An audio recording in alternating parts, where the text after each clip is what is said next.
Княжевски манастир, покров на Пресвета Богородица.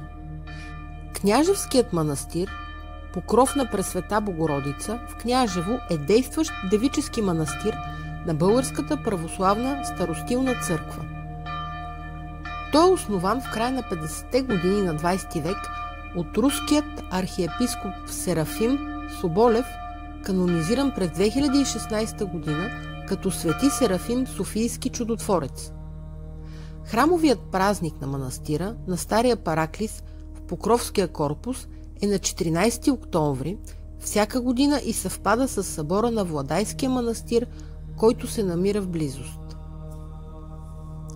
Другият престолен празник е на 31 октомври по стар стил. Това е денят на Свети Лука, на когото е посветен стария храм в долната част на манастира.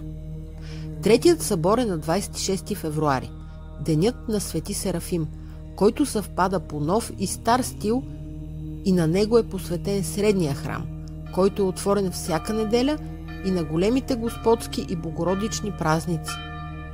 Манастирът е под юрисдикцията на Българската православна старостилна църква, заедно с още 20 свети места в страната.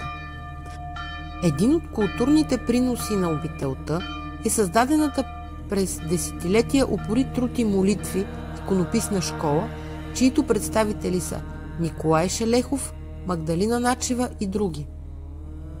Смята се, че земята, върху която е построен, е свещена. В него се пази копия на иконата Иверска Мироточива, която се смята за чудодейна. Проект Софийската Света гора се изпълнява с финансовата подкрепа на Столична община, програма Европа 2024 година от Сдружение Мост.